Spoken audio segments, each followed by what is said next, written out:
Khalid baa lagu yiri dagaalka oo bartamaha maraya oo dhiigu daadanayo ayaa seefta intood iska dhigatay waxba raadinayso waan ku cabsana in wax lagu yeelay maxaad raadinaysay baa lagu yiri markaas goofiyada ku dagaal galaya iga dhacdo raadinayay buu yiri markaas lagu yiri goofiyadu maxay macna leedahay halis baad gasho in lagu dilaaban kaaga baqnee wuxuu yiri goofiyada sirta ku jirtay ma garanaysaan ma noo sheeg baa lagu yiri timihii nabi maxamed oo sulh maalintii hajjatul wadaa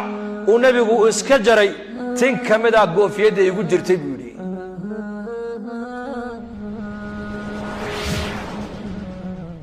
Khaybar markuu nabigu ku duuli doono ciidanku Khaybar uu nabigu u diraayay buu nabigu diyaar gareeyay walaakiin ciidanka ninkii ka haysan lahaa nabigu ma magacaabistii dib u dhigay markaa buu nabigu yiri qadan law u'tiyana raayata buu nabigu yiri baritoole waago markuu bariyo hadduu alla yiraahdo ayaan ciidanka aan calanka ugu dhiibi doonaa nin ilaahay gacantiisa uu ku soo furan doona meeshaas وعلي بن أبي طالب رضي الله عنه سقوا نقندنا وأنن إذا كان نبانو ديبا يا علن كوغا قول بوكالسو نقندنا خيبر ماشى الليلاد نكا صفات كالولي يهيب النبي وشيغو وحيري وأنن إلهي النبي محمد جعل سقوا صفات صدحاتنا إلهي رسولك نيسقوا ويجعله فتح بالله صو نغونيا قول بالله صو نغونيا قول سو قوليسن دونا إلهي رسولك سنة ويجعليهين إسقون إلهي رسولك سو جعليهي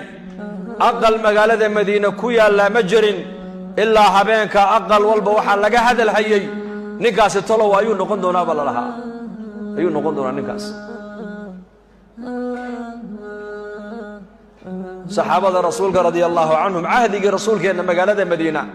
وحيلها مساجد النبي مويانه سقال مسجد أو كلا أو لقوت كذا أو مصلى أي لحيد صحابة مصلياش أي لحيان أنت صوت دافين أي مساجد النبي قال صوب دافي عمر بن الخطاب وكأورن دون يري ولي جاي الله مدحتني ما جعلان إلا مالك ما جعلان يقول مالك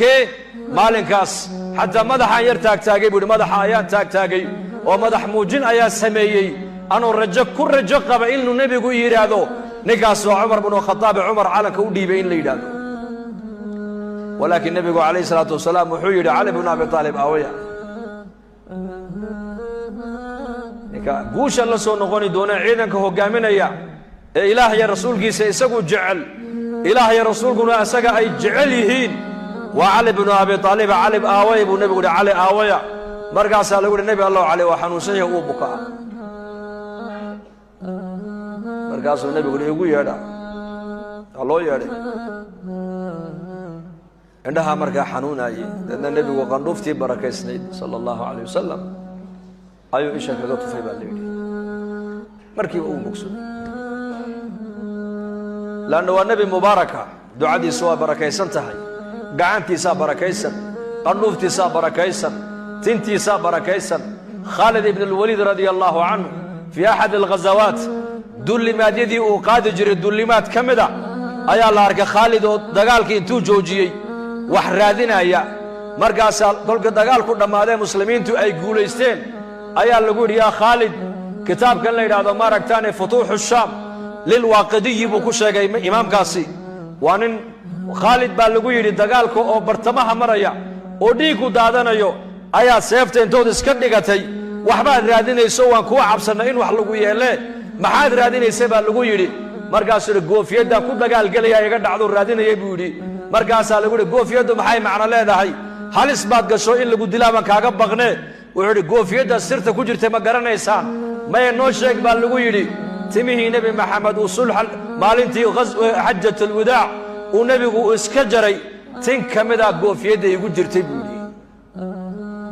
dagaal ma gala buu anoo goofiyada madaxa ii saaran tahay ilaa waan guuleystay oo guul baan la soo noqdaa buu yiri tintiisu mubaarak bay hay ku salli rasuulka sallallahu alayhi wa alihi wa sahbihi wa sallam darkiisu mubaarak buu ahaa oo maradii jirkiisa taabatay waa ka saxaabigaasi u dhigtay in kafan looga dhigo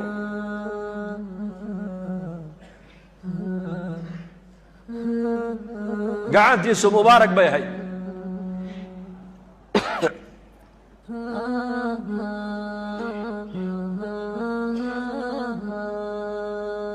maxabba waxaan u baahannahay maca alcamala maxabba maca alitibaac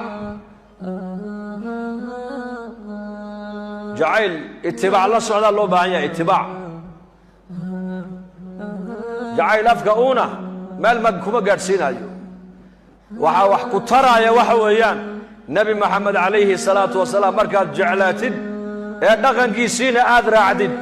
ee shaqadiisii shaqo aad ka dhigatid ee suuraddiisii suuraddaadu u ekaato ee siiradiisii siiradaadu ay noqoto ee akhlaaqdii nebi maxamed lagaa helo markaasaad nebi maxamed itibaaciisa aad ka faa'iidaysan kaana khuluquhu alqur'aan caaisha radia allahu canha umma almu'miniin